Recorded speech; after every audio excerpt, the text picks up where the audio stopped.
ସମସ୍ତଙ୍କୁ ମୋର ନମସ୍କାର। ଆଇ ହୋପ୍ ଆପଣମାନେ ସମସ୍ତେ ବହୁତ ଭଲରେ ଥିବେ। ଆମେମାନେ ବି ବହୁତ ଭଲରେ ଅଛୁ। ଆଜି ହେଉଛି ଆମ ଦୁଇ ଜଣଙ୍କର ମ୍ୟାରେଜ୍ ଆନିଭର୍ସରୀ। କିନ୍ତୁ ସେ ବି ଡ୍ୟୁଟି ଯାଇଛନ୍ତି, ତାଙ୍କର ହାଫ୍ ଡେ ଅଛି ଆଉ ମୋର ବି କ୍ଲାସ୍ ଅଛି। ତ କ୍ଲାସ୍ ଆଗରୁ ମୁଁ ଫାଷ୍ଟ ଭାବୁଛି ଗାଜର ହଲୱାଟା କରିଦେବି। ମୁଁ ଗାଧେଇନି ଏଯାଏଁ। ଫାଷ୍ଟ ଗାଜର ହଲୱା ମାନେ ତା ଜିନିଷପତ୍ର ସବୁ ରେଡ଼ି କରିକି ତାପରେ ମୁଁ ଗାଧେଇବାକୁ ପଳେଇବି। ଗାଧେଇକି ଆସିଲା ପରେ ଗାଜର ହଲୱାଟା ଷ୍ଟାର୍ଟ ହେବ। ଆଉ ଗାଜର ହଲୱା ଆଜି ଆଉ କରାହେବ ଫ୍ରାଏଡ୍ ରାଇସ୍ ଆଉ ତା ସାଙ୍ଗରେ ହେବ ଚିଲି କୋବି। ଆଉ ଏତେ ସାରା ଆଇଟମ୍ କରିବାର ଅଛି, କିନ୍ତୁ ବାକି ସବୁ ଆଇଟମ୍ ତ ଟ୍ୟୁସନ୍ ପରେ ହିଁ ହେବ। 12:30 ଟ୍ୟୁସନ୍ ସରିବ, ସବୁ କଟାକୁଟି କରିକି ରଖା ହେଇଯାଇଥିବ। ଟ୍ୟୁସନ୍ ପରେ ସବୁ ଜିନିଷ ହେବ। ଏବେ ଖାଲି ଗାଜର ହଲୱାଟା ହେବ। ଫାଷ୍ଟ ମୁଁ ଗାଧେଇକି ଆସେ, ଚାଲନ୍ତୁ। फास्ट मो कड़े जस्ट पूरा टिके घी नहीं कि आलमंड आ काजू को भाजुची। आलमंड टा मु आग भाजीदेली, तापर मु काजू भाजुची। कमे काजूटा टिके ना बहुत जल्दी भाजी हो, आलमंड को टिके टाइम लगे। ये देखो सब ड्राई फ्रुट्स भाजी ए मु किसमिस भी नहीं, ब्लैक किसमिस भी आम जो ऑरेंज किसमिस आसे ताको भी नियाई। देखो गाजर भल भाव पूरा ग्रेट कराई, पूरा यहाँ 1.5 किलो पाखापाखि थिला गाजर। तापर कड़े पूरा बढ़िया से घी देवे। आपन को जी घी दरकार, कमे गाजर हलवा बहुत बेसी घी लगे। तो तापर से सब गाजर पकईदेली। हाँ, यहाँ देलापर टिके जस्ट लुण देवे और भल भाव भाजबे। देखो गाजर यहाँ पूरा हो गलानी। तापर मुझे क्षीर भी दे देती। बेसी क्षीर मुझे कमे से खुआ भी पकेबी। तो मुझे बेसी क्षीर पकईनी, खुआरे टेस्ट आउ भल आसे। यहाँ देखो क्षीरटा पूरा मरीगलानी। एबे आमे से ड्राई फ्रुट्स जिते भी भाजिकी रखी थे सबुटा पकईदबा। ड्राई फ्रुट्स गुड़ाक लगी जाता, तो मुझे आउ थे चामच रे गोटे कली आ सब ड्राई फ्रुट्स पकईदेली। तापर ताको भल भाव मिसेबे। देखो केते बढ़िया होइछि पूरा गाजर हलवा। आ चीनी आपन निज हिसाब रे कम बेसी करेंगे। मु जेहेतु गाजरटा भी मीठा आसे सीजन में, तो मुझे बहुत चीनी पकईनी। देखो गाजर पूरा बढ़िया से सुखी क्षीर सब भल सुखीगला। और एपटे मो खुआ को भी टिके एमती कोरिकी रखी देती। ताऊपर खुआ पकईदेवे। खुआटा भी एमती टिके मीठा थाए, तो सही हिसाब रे आपन देखिकी निज हिसाब रे चीनीटा पकईबे। आउ इलायची गुंडटा जिते आप गाजरटा भाजिया को पकईबे ना, ता सांगरे ही आपन इलायची गुंड पकईदेवे, ना गोटा इलायची पकईदेवे।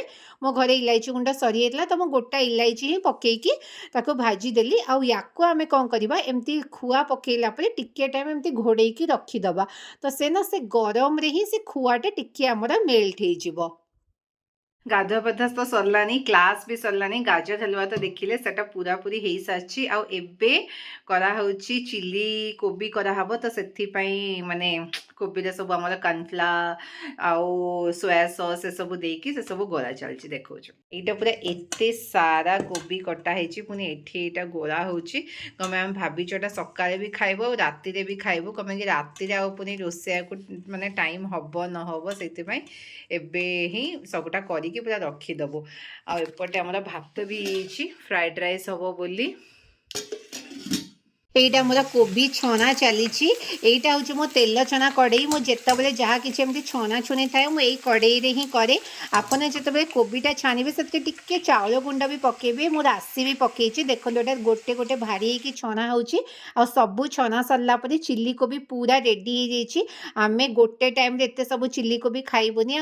मो हजबैंड को ना टिके क्रिस्पी चिली कोबी भल लगे, तो से क्रिस्पी भी रखाई। फ्राइड राइस भी पूरा रेडी। एक फ्राइड राइस होता सेटा भी पूरा पूरी रेडी हो। आउ एटा होची हमर पूरा प्लेट फ्राइड राइस और चिली कोबी खाइया को तो पूरा बहुत ही बेसी यम्मी थिला। रेडी हो हमर खाइबा। खायाटा हबो।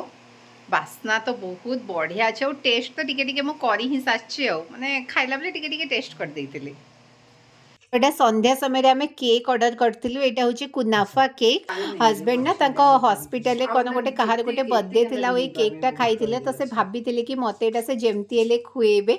तो मु कहूता मुझे नई केते दूर काटी पारिनी, तो केकटा पाख को आन। तापर आम दी जन जक यहाँ मिसिकी केक काटिल। सबुठ आपन ये फनी जिनस कौन जानते, आम केक काटिदेलुनी किंतु से कैंडल लिभे नथिलु। पर एते हस लगिला ना जिते आम मैंने देखिलु, अरे आम केक भी खाईदे ଲିଭେଇଦେଲୁନି ଆଉ କ୍ୟାଣ୍ଡେଲଟାକୁ ଲିଭେଇନୁ ବୋଲି ବହୁତ ହସିଲୁ ଦି ଜଣ। ଆଉ ଏଇ କେକ୍‌ଟା ନା ଏମିତି ଡବା ଭିତରେ ଥିଲା ତ ସେଥିପାଇଁ ଏମିତି ଚାମଚରେ ଖାଉଥିଲୁ। ମାନେ ଏଇଟା ନର୍ମାଲ କେକ୍ ଭଳିଆ ନାହିଁ, ଟିକେ ଏମିତି ଡବା ଭିତରେ ଥିଲା। କୁନାଫା ଯୋଉ ଦୁବାଇର କୁନାଫା ଚକୋଲେଟ୍ ଆସିନି, ଏଇଟା ସେଇ ଟାଇପ୍‌ର କେକ୍ ଥିଲା ଆଉ ବହୁତ ହି ବେଶୀ ଟେଷ୍ଟି ଲାଗୁଥିଲା। ହଜବେଣ୍ଡ କହିଲେ ମୁଁ ସେଥିପାଇଁ ଭାବିଥିଲି କି ତମକୁ ଯେମିତି ହେଲେ ଖୁଏଇବି ବୋଲି। ମୁଁ ଏଇଟା କହୁଥାଏ କୁछ ବେଶୀ ହିଁ ମାନେ ଟିକେ ବେଶୀ ସିଭିଲାଇଜ୍ଡ ୱେ ହେଇଯାଇଛି ଖୁଏଇବାର, ନହେଲେ ହାତରେ ହିଁ ସବୁବେଳେ ଆମେ କେକ୍ ଖୁଆଉ। ଦେଖନ୍ତୁ ଏଯାଏଁ ବି ଆମେ ଦି ଜଣ ଜାଣିପାରୁନୁ କି ଆମେ କ୍ୟାଣ୍ଡେଲଟା ଲିଭେଇନୁ, ତାପରେ ଆମେ କ୍ୟାଣ୍ଡେଲ ଲିଭେଇଲୁ। ଆଉ ଏଇଟା ମୁଁ ବସିକି ପୁରା କେକ୍ ଖାଇଲି ଆଉ ପୁରା ବହୁତ ଟେଷ୍ଟି ଥିଲା କେକ୍। ଆଉ ଏଇଟା ହଜବେଣ୍ଡ ପଚାରୁଥାନ୍ତି କେତେ ଏଇଟା ବେଶୀ କେକ୍ ଖାଅନି, ତମେ ରାତିରେ ଡିନର କରିପାରିବନି, କିନ୍ତୁ ମୋର ମନ ଭରିବା ଯାଏ ମୁଁ ପୁରା କେକ୍ ଖାଇଛି। ଏଇଟା ମୁଁ ସେ ଡବାଟାକୁ ଦେଖୁଥିଲି ଆଉ ଭାବୁଥିଲି ଆର ଷ୍ଟିକରଟା ବାହାର କରିଦେଲେ ଡବାଟା ପୁରା ବଢ଼ିଆ ଭାବରେ ୟୁଜ୍ କରିହେବ। ଆଗରୁ ଏତେ ଛୋଟ ଛୋଟ ଜିନିଷ ଉପରେ ଧ୍ୟାନ ଯାଉନଥିଲା, କିନ୍ତୁ ଯେବେଠୁ ଘର ସଂସାର ହେଲାଣି ଏ ଡବା ଫବାକୁ ନେଇକି ବହୁତ ପୁରା ଲୋଭ ହେଇଯାଇଛି। ମୁଁ ଏପର୍ଯ୍ୟନ୍ତ ଆପଣଙ୍କୁ କେକ୍‌ର ଫଟୋ ବି ଦେଖେଇନି, କିନ୍ତୁ ଅଧାରୁ ବେଶୀ କେକ୍ ତ ଆମେ ଖାଇ ଦେଇଛୁ। ଏଇଟା ଦେଖନ୍ତୁ ଏତିକି ମାତ୍ର କେକ୍ ବଚିଛି ଆଉ ସବୁ ଆମେ ଖାଇଦେଲୁ। ଆଉ ତାପରେ ରାତିରେ ଡିନରରେ ସେଇ ଆମର ଫ୍ରାଏଡ୍ ରାଇସ୍ ଥିଲା, ଚିଲି କୋବି ଥିଲା, କିନ୍ତୁ ମୁଁ ଏକ୍ସଟ୍ରା ଆମେ ଯାଇକି ବାହାରୁ ଟିକେ ଏମିତି କୁରକୁରେ ମୋମୋଜ୍ ଆଣି ପକେଇଥିଲୁ, ପନିର କୁରକୁରେ ମୋମୋଜ୍ ଆଉ ତା ସାଙ୍ଗରେ ସୋୟା ଚାପ୍। ସୋୟା ଚାପ୍ ବି ଆଣିଥିଲୁ କଣ ପାଇଁ କି ସେଇ ସକାଳ ଖାଇବା ତ ଏକ୍ସଟ୍ରା କିଛି ଗୋଟେ ଆଇଟମ୍ ଥାଉ ବୋଲି। ଆଜି ପାଇଁ ଏତିକି, ଦେଖାହବ ଆପଣମାନଙ୍କ ସାଙ୍ଗରେ ଗୋଟେ ନୂଆ ଭିଡ଼ିଓରେ। ଏଇ ଭିଡ଼ିଓଟା ଟିକେ ପୁରୁଣା, କିନ୍ତୁ ହେଲେ ବି ଭିଡ଼ିଓଟାକୁ ଦେଖନ୍ତୁ ଆଉ ବହୁତ ସାରା ଭଲ ପାଇବା ଦିଅନ୍ତୁ। ଦେଖାହବ ନୂଆ ଭିଡ଼ିଓରେ। ଆଜି ପାଇଁ ଏତିକି, ରହିଲି, ନମସ୍କାର।